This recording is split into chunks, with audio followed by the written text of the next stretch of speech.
Bonsoir à toutes et à tous, bienvenue dans Libre Ensemble, votre rendez-vous de la laïcité.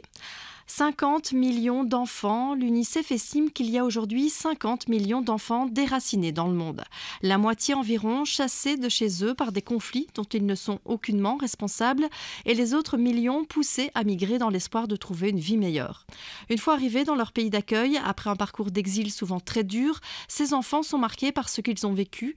Ils s'inquiètent aussi pour celles et ceux qui sont restés au pays. L'innocence de l'enfance semble être bien loin. Mais dans notre émission ce soir, nous avons décidé de mettre en avant des facteurs de résilience, car oui, ces enfants, grâce à l'école, grâce aux loisirs, grâce au sport, grâce aux amis, peuvent se reconstruire. Le Fonds Houtman a soutenu 7 projets qui remettaient le jeu au centre de cette reconstruction et qui revendiquaient le droit des enfants au loisir. On s'intéresse à 3 de ces projets ce soir. Libre Ensemble, Vinciane Colson, Jacques Nizan. Alors j'ai le plaisir de recevoir 3 invités. Déjà, bonsoir à tous les 3. Bonsoir. Bonsoir. Valérie Provost, vous êtes artiste plasticienne, psychologue et art thérapeute. Vous avez lancé un projet intitulé Quartier Brodé. Alors ici, dans le cadre de ce fonds Houtman, vous l'avez lancé avec le service Droits des jeunes et la plateforme Mineurs en exil. Réunir des jeunes autour de la broderie, ce n'était pas gagné d'avance. Et pourtant, les résultats sont assez magiques. On va en parler dans un instant. Patrick Allen, vous êtes comédien, réalisateur, responsable de la SBL ABC Cinéma, directeur également du centre culturel de Welkenraad. Et vous avez réuni des jeunes dans un atelier cinéma avec au bout du compte la réalisation d'un film qui s'appelle Welcome chez nous. Et on entendra un petit extrait tout à l'heure avec le retour de ces jeunes et de ce retour d'expérience.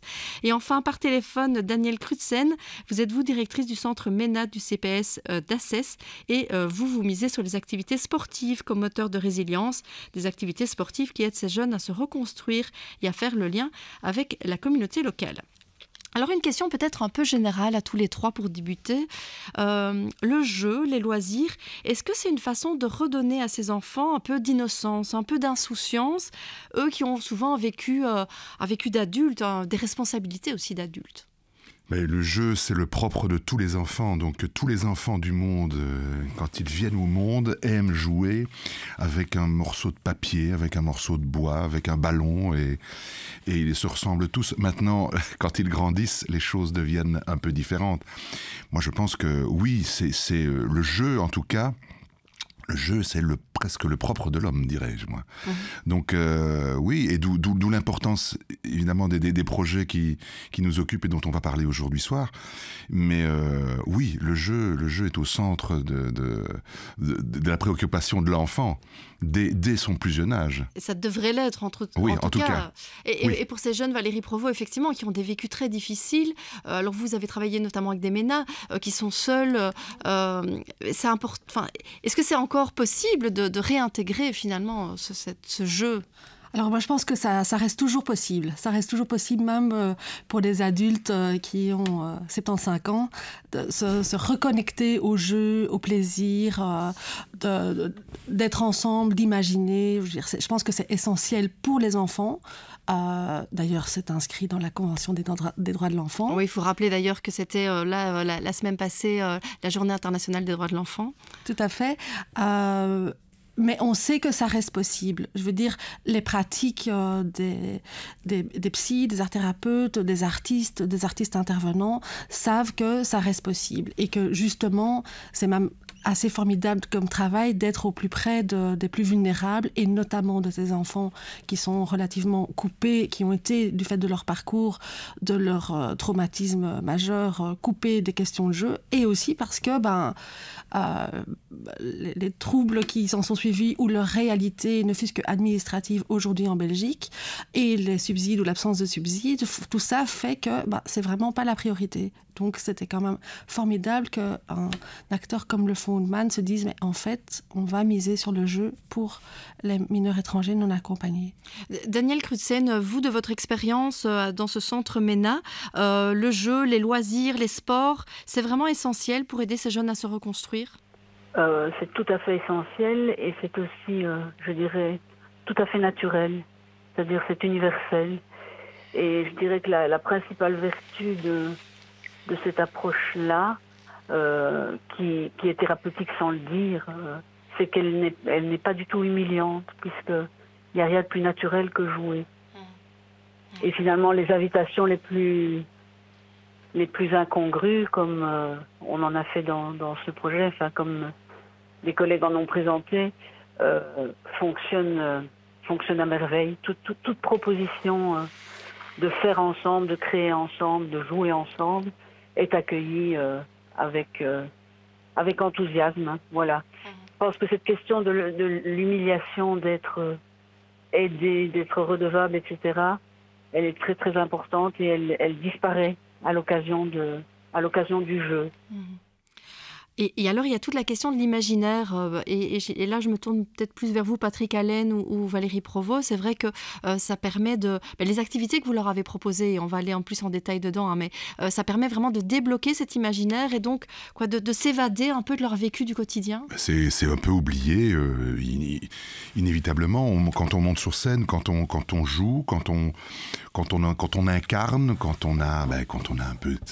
C'est du boulot aussi, donc il faut s'investir. Je pense on peut laisser en tout cas une partie de son esprit ailleurs. Donc voilà, on vagabonde un peu dans la créativité et ça permet, je pense, vraiment aussi de prendre des chemins de traverse et surtout ne pas être focalisé, être focus sur ces problèmes. Moi, je me souviens d'avoir interrogé ces enfants qui me disaient, nous, on arrive le mercredi, on a l'impression que le temps s'arrête. Et c'est vraiment ce qu'ils nous ont dit. Et le temps s'arrête, on fait autre chose. Il y a plus d'école, il y avait même plus de famille chez eux, il y avait plus les ennuis, il y avait plus le but. Ils arrivaient dans une sorte d'autre monde, le monde du jeu et le monde d'être ensemble aussi, donc d'échanger, de partager, pas de téléphone, voilà, juste la contrainte à un moment donné d'avancer dans un projet qui était un projet commun. Et c'était vachement significatif parce qu'ils étaient vraiment tous, sans exception, dans le même état d'esprit. Et donc ça, c'est quand même, oserais-je dire, même stupéfiant. Parce que je m'attendais pas du tout à ce qu'ils nous reviennent avec ces arguments-là. Parce que prenez des enfants de chez nous, entre guillemets, évidemment, ils n'ont peut-être le jeu... ça va, ça fait partie du jeu. Pour eux, c'était quelque chose d'essentiel. La réjouissance aussi. Il y avait ça, de nouveau, l'émerveillement et la réjouissance. C'était deux grandes choses qu'on a pu vraiment remarquer chez eux. Ils décomptaient les jours pour venir le mercredi à cet atelier cinéma et ils étaient vraiment aussi émerveillés évidemment par les résultats qu'ils avaient. C'est vraiment significatif, je trouve. Donc, voilà. Vous en parlez, alors du coup j'ai envie de donner la parole effectivement à ces jeunes qui vont intervenir dans ce film. Alors ce film qui a été un petit peu interrompu, on va dire, par le Covid. Au départ, le projet, c'était quoi ? Le projet, c'était d'abord de réunir des jeunes, de leur proposer d'écrire avec eux. Donc c'était très, très important, que ce n'était pas nous qui arrivions, c'était vraiment de créer une histoire, leur histoire. Et en plus, le projet s'appelait Le Jeu, le film s'appelait Le Jeu. Donc c'est une fiction, donc c'était vraiment une idée que les enfants découvrent un jeu qui les transporte dans un espèce d'univers parallèle. Et donc il y avait des effets spéciaux, etc., etc. Et ils avaient chacun un défi, et c'était un défi un peu citoyen en plus, qu'ils devaient résoudre. Malheureusement, le projet a été un peu beaucoup entaché par on vient, on peut plus venir, on vient, on peut plus venir, etc., etc. Donc ce qui a vraiment compromis l'agenda et surtout l'écriture, la faisabilité du projet. Mais qu'à cela ne tienne, on a quand même réussi à travailler sur d'autres choses, sur des clips et sur des films qui étaient un peu plus petits, donc plutôt des petites séquences un peu plus courtes.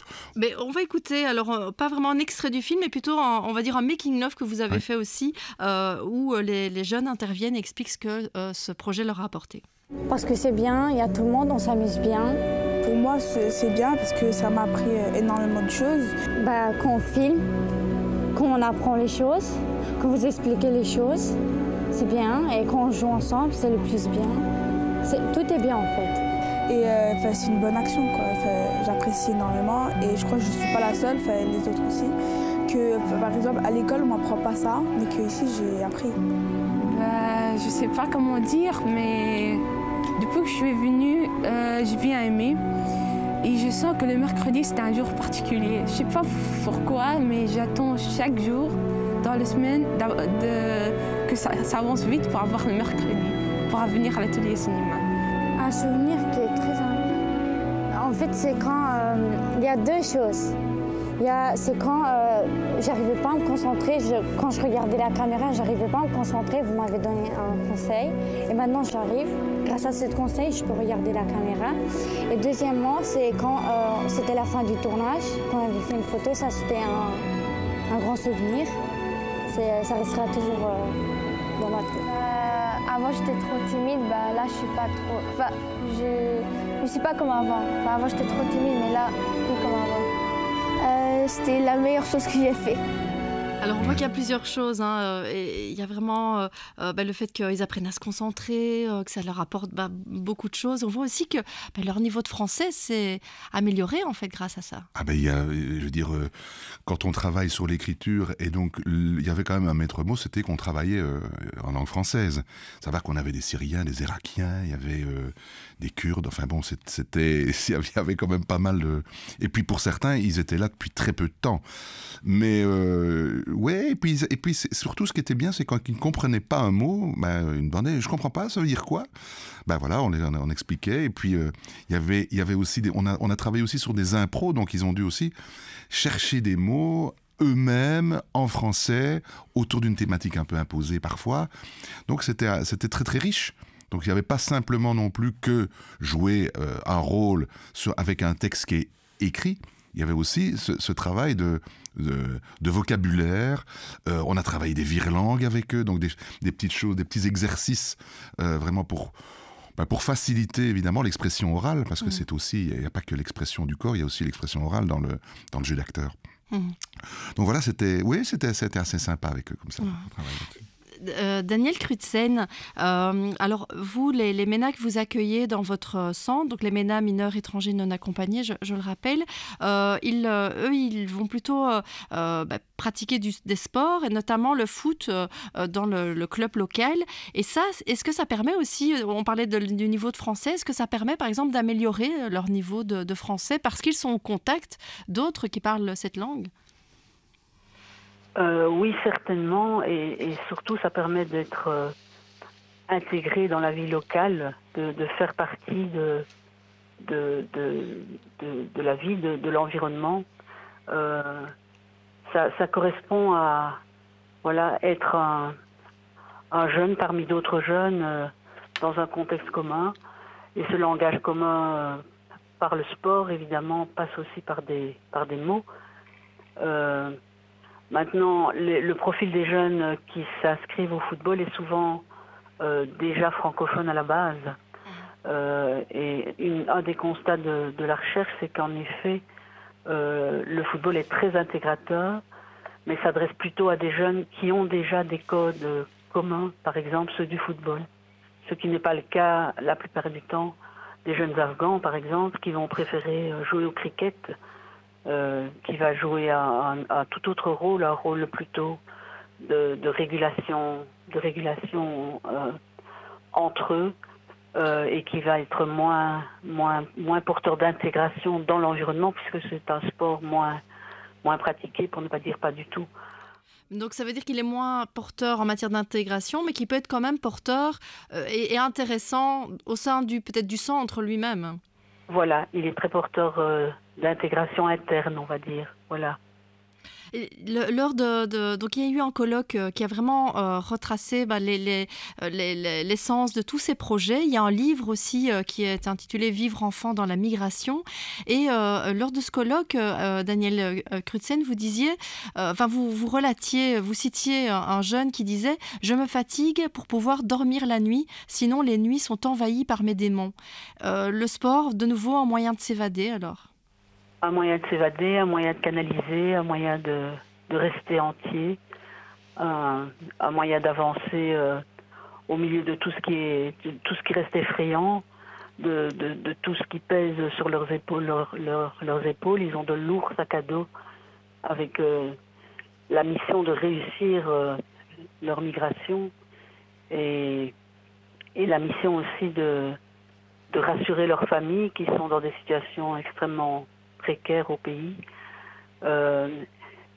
Et la plupart du temps, ce n'est pas du tout le moment d'entamer des processus thérapeutiques, Et ça c'était un peu le point de départ de la recherche-action, c'était de vérifier une hypothèse disant, plutôt que de vouloir des thérapies par la parole avec des jeunes qui ne parlent pas la langue et qui ont donc besoin d'un tiers, c'est-à-dire d'un traducteur dans le processus thérapeutique par la parole, est-ce que le jeu, le sport n'est pas tout aussi porteur et beaucoup plus évident dans ce moment d'attente et d'incertitude dans lequel ils ne savent pas très bien à quelle sauce ils vont être mangés et qu'ils attendent parfois pendant des mois, des années une réponse simplement au fait de savoir s'ils vont pouvoir rester, s'installer, capitaliser. Donc cette période d'incertitude, elle est particulièrement propice effectivement à proposer des activités où on s'évade dans l'imaginaire ou tout simplement dans l'activité physique. Et pour beaucoup d'entre eux, c'est un fil conducteur et une manière de canaliser les émotions et les difficultés, notamment les cauchemars répétitifs et les terreurs nocturnes. Oui. Valérie Provost, alors vous, je le rappelle, vous êtes psychologue, art-thérapeute, et j'ai envie de rebondir sur ce que vient de dire Danielle Crutzen, parce qu'elle dit qu'effectivement, parfois les thérapies par la parole, c'est pas toujours adapté pour ces jeunes qui ils sont issus de la migration, qui ont eu un parcours de migration très compliqué. Et du coup, vous, ce que vous leur proposez, c'est ce projet Quartier Brodé, c'est de la broderie. Et dites-nous un peu en quoi ça consiste. Alors, ce projet Quartier Brodé à destination de MENA avait ceci de très particulier, c'est qu'il a mélangé à la fois un atelier créatif autour de la broderie collective, ce qui est déjà particulier, de manière itinérante, mais aussi en collaboration avec le service droits des jeunes de Bruxelles et la plateforme Mineurs en exil. Donc, on a fait le pari du fait qu'on pouvait mélanger des questions juridiques, ou en tout cas des équipes pouvaient être disponibles pour ces jeunes qui ont aussi besoin de réponses à des questions qui les concernent, qui concernent par exemple leur statut, leurs droits, etc. Et donc, on a animé 8 ateliers, c'est un projet relativement petit, de manière itinérante. Donc là, il y a déjà une spécificité qui est qu'on n'a pas travaillé tout le temps avec les mêmes jeunes. Ça aurait été formidable aussi, ça aurait été un autre projet. Et donc, effectivement, nous arrivions sur place, nous installions l'ensemble du matériel pour créer. Il s'agissait en fait d'une grande œuvre en toile, une fresque qui mesure environ 2 mètres sur 1,5 mètre, qui représente le planisphère. Et les jeunes pouvaient broder ce qu'ils voulaient dessus, avec ou sans compétences en broderie. Ils pouvaient aussi être juste à côté et discuter avec leurs amis, partir, revenir. On voulait que ce soit aussi continu, qu'il y ait le moins de contraintes possible, parce qu'on se disait qu'en fait aussi, pour certains de ces jeunes, il y a effectivement leur situation, Patrick, Daniel l'ont rappelé, des situations vraiment extrêmement difficiles avec un impact sur leur quotidien et sur notamment leurs apprentissages, leur tissage de liens aux autres, enfin sur toute leur vie qui est vraiment énorme. Et donc, il y a beaucoup d'attentes sur eux. Il y a beaucoup d'attentes à tous les niveaux. Et là, on se disait, en fait, un projet sans attente, où il n'y a pas d'objectif de résultat, il n'y aura peut-être pas de fin, peu importe leur degré de connaissance de la matière, ça va fonctionner. Et ça a fonctionné. Oui, et ça peut paraître étonnant, parce que c'est vrai que la broderie, on se dit, pour des jeunes dans un monde hyper connecté, c'est peut-être pas l'activité à laquelle ils pensent en premier. Je me dis qu'effectivement, une activité cinéma leur plairait peut-être plus au départ. Et en fait, petit à petit, ils se prennent au jeu. Oui, je pense que à partir du moment où l'environnement est accueillant, bienveillant, que le jeune comprend, et c'était le cas de tous les projets, qu'en fait, on est là pour faire avec. Peut-être que nous non plus, on ne sait pas trop ce qu'on va faire au début. Il se sent petit à petit en sécurité et il sent le potentiel, en fait, de ce moment, d'être juste ensemble. Et par rapport aussi à ce que disaient Patrick et Daniel, je me disais... en plus de tout ce qui a été dit, ces moments, le jeu et l'art d'une manière générale, ont vraiment aussi un pouvoir de transformation. Au-delà du fait qu'il y a un moment de pause, pour avoir vu aussi le film avec pour lequel Patrick a travaillé, extrêmement touchant. En fait, c'est vrai que ils sont là en mettant tout le reste de côté, et en même temps, ils ne parlent que d'eux. En fait, c'est-à-dire qu'ils transforment les choses. Ils sont en train de transformer sans qu'on mette forcément de mots dessus. Oui, et puis clairement, je pense que aussi ce qu'on peut ajouter, c'est qu'il y a réellement eu un avant et un après. Donc, avec une prise de confiance en eux, d'abord le travail de rapport entre eux aussi. Oui, parce qu'ils tissent des liens entre eux aussi. D'abord, ils tissent des liens entre eux parce qu'ils ne se connaissaient pas. Certains se connaissaient parce qu'ils étaient à l'école ensemble et ils allaient ensemble à une école de devoirs. Pas tous, mais une partie. Donc, ils se croisaient déjà, mais ils n'avaient jamais... À l'école de devoirs, ils viennent, on s'occupe d'eux. Mais là, c'était vraiment... Ils venaient pour apprendre à se respecter tous, parce qu'il y avait aussi des valeurs, et puis des choses que l'on met en place, mais aussi pour partager. Voilà. Et donc... voilà, et puis c'est des gamins, c'est des enfants, qui du coup, retrouvent cette envie du jeu et ce plaisir du jeu. Alors, il y a vraiment, c'est ce phénomène d'abandon. C'est vraiment ça qui m'a sauté au visage. C'est très vite, ils sont arrivés et ils se sont complètement abandonnés, et ils étaient en confiance, ils étaient rassurés par l'équipe, c'était rassuré par le lieu. Et ça, c'est très important aussi. Et d'ailleurs, ce sont des points sur lesquels, dans le cadre du projet, on a vraiment voulu attirer l'attention, et non seulement du Fonds Outman, mais aussi de tous ceux qui travaillent avec nous, c'était qu'ils se retrouvent dans un endroit où ils s'y sentent bien, et qu'ils soient chez eux. Daniel Crutzen, oui, vous vouliez réagir ? Oui, quelque chose qui m'a frappé aussi dans tous les témoignages du colloque, c'est que tous ces projets se sont construits dans la réciprocité. C'est-à-dire que tous les intervenants se sont laissés traverser par l'expérience aussi. Ce n'était pas une expérience à sens unique où on donne de la technique ou tout à fait. De l'ouverture, mais tous les intervenants se sont dit eux-mêmes transformés par l'expérience. Il s'est passé un truc avec ces enfants, si je peux me permettre de t'interrompre, Daniel. Il s'est presque créé une sorte de famille. Donc, on était en famille avec les jeunes et ils se sentaient en famille.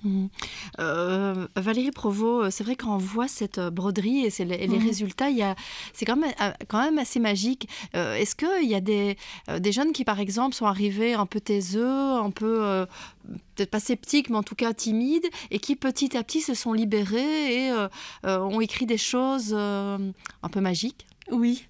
Alors, c'est vrai qu'en plus, une force de ce projet, c'est justement de travailler l'indicible. Donc, en fait, voilà, il y a des choses d'ailleurs que je ne sais pas, mais j'ai vu et on a vu des jeunes qui, effectivement, comme beaucoup d'ados pourraient faire par rapport à ce genre de projet, d'abord disent qu'en fait, ils ne voient pas ce que c'est, ils ne voient pas l'intérêt, ils sont là, puis ils reviennent, ils s'en vont, puis finalement, ils vont quand même prendre le goûter avec nous, et puis ils n'ont jamais vu ça, et puis je pense à un jeune en particulier, en toute fin de session, il s'est mis à broder un drapeau au milieu d'un océan, mais d'une manière de broder qui n'était pas encore inscrite dans la toile et que personne n'avait montré. Donc clairement, c'est un jeune qui avait vu broder et qui s'est emparé de la chose à son rythme, en fait, à sa manière, très rapidement, comme ça, un peu, voilà.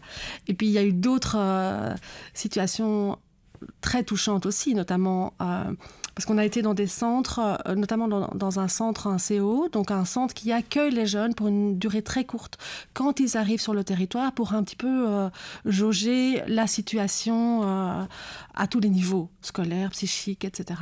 Et donc, dans ce centre où vraiment, clairement, le projet, selon moi, a eu beaucoup plus de sens, on a touché des jeunes qui ne parlaient pas français, qui étaient perdus, qui pour beaucoup n'avaient pas encore de tuteur, enfin, avec, vous imaginez, des points d'interrogation dans tous les sens. Et tout à coup, autour de la toile, j'ai senti un peu d'effervescence comme ça.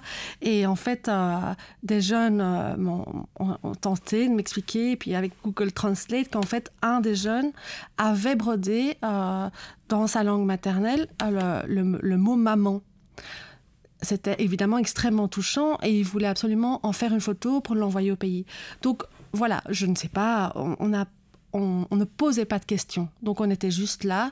La toile, en fait, à la fois, je veux dire, comme le dit Patrick, le lieu, mais là aussi, il y avait la toile qui, en fait, accompagnait les jeunes et les encadrait, enfin, donnait une sorte de soutien aussi physique. Il y avait une force là derrière. Vous imaginez bien, je veux dire, ça aussi, comme tu le disais, c'est pas un projet, enfin, c'est pas une situation qu'on retrouve avec des ados qui ne sont pas en situation de si grand chaos. J'encourage en fait nos auditeurs qui ont envie de creuser un peu cette thématique à aller découvrir votre livre, donc Vivre enfant dans la migration. C'est un livre que vous avez dirigé, Daniel Crutzen, avec Altaï Monso, mais en fait vous écrivez enfin tous les différents projets qui ont été soutenus par le Fonds Outman, donc des projets d'évasion, des projets de vivre enfant dans la migration, grâce au jeu, grâce à la broderie, grâce au cinéma, grâce à des marionnettes, grâce au cirque. Il y a plein de projets intéressants. Et alors ces projets, ici, ils ont été financés ponctuellement par le Fonds Outman, mais j'ai peut-être juste une dernière question, c'est la suite. Alors parce que ces projets, ça donne l'impression qu'il faut continuer sur cette voie. Alors peut-être juste une petite réponse courte de chacun sur qu'est-ce que vous auriez envie de donner comme suite ou comment est-ce que vous avez envie d'encourager d'autres à faire des choses comme celle-là. Pour ce qui concerne cette œuvre Quartier brodé, elle a été exposée déjà plusieurs fois et donc il y avait aussi l'idée de pouvoir sensibiliser les professionnels, le grand public, les professionnels qui travaillent avec des MENA, mais aussi d'autres artistes, par exemple, en leur disant qu'en fait tout est possible et parfois il y a besoin de beaucoup de budget et parfois un peu moins. Voilà, tout reste possible. Et en tout cas, pour ce qui concerne cette œuvre, comme la broderie est une technique extrêmement lente, elle existe toujours et elle n'est pas terminée, peut-être ne le sera-t-elle jamais, mais donc voilà, j'ai déjà des contacts avec l'une ou l'autre association ou instance, notamment en fait d'asile, qui est venue cette fois-ci vers moi directement en disant « Ah, peut-être que... » Mais on aimerait bien essayer, parce qu'il y a quand même toujours l'interrogation « Est-ce que ça fonctionne vraiment ? Est-ce que c'est vrai ? Est-ce que c'est vrai ? Est-ce que ça fonctionne ?» Mais donc le projet continue et cette broderie Quartier brodé est toujours là et va vivre aussi dans le temps. Oui. Et aussi riche de toutes ces expériences et de tous ces témoignages en fait par la broderie. Oui. C'est vrai qu'il peut y avoir la question de se dire jusqu'où allons-nous, et est-ce que le projet mérite encore d'être soutenu, est-ce qu'on continue le principe, le processus? Je dis oui, moi. Surtout aidez-nous. Voilà. Et peut-être juste un dernier mot. Aidez-les, pardon. Un dernier mot, Daniel Crutzen aussi. J'imagine les jeunes que vous accueillez, vous toujours dans le centre, le sport, ça reste vraiment un moteur pour vous, un moteur de résilience, un moteur d'émancipation pour ces jeunes. Oui, ça reste un axe important du projet pédagogique. Mais je voudrais rebondir sur ce qui vient d'être dit pour rappeler quand même que dans ce colloque, notamment le délégué aux droits de l'enfant, mais d'autres intervenants, ont en effet insisté sur le fait que nous assistons à une dégradation des conditions d'accueil de ces jeunes et que la violence sociétale est de plus en plus forte. Et je voudrais citer Valérie Courvaux, qui dit l'art-thérapie permet de parler quand on n'a plus de mots.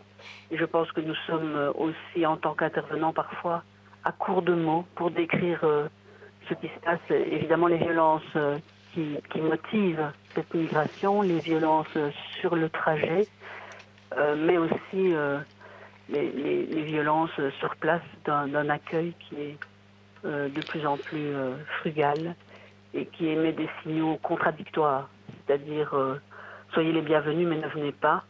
Et donc je pense que ces projets que nous avons développés grâce au Fonds Outman sont extrêmement précieux. Ce sont des petites perles au milieu d'un océan de voilà, qui est plutôt désastreux. Ouais, je rappelle d'ailleurs que aujourd'hui, à l'heure actuelle, il y a donc 1700 MENA, donc 1700 jeunes mineurs non accompagnés qui n'ont pas de tuteur, donc qui sont juste... qui n'ont personne vraiment pour s'occuper d'eux, de leur dossier, qui même s'ils sont hébergés, n'ont pas de tuteur pour les suivre. Je vais poser peut-être une question et en profiter d'être à la radio simplement pour dire, tiens, les gens qui veulent être tuteurs, qu'est-ce qu'ils doivent faire? C'est quoi la démarche?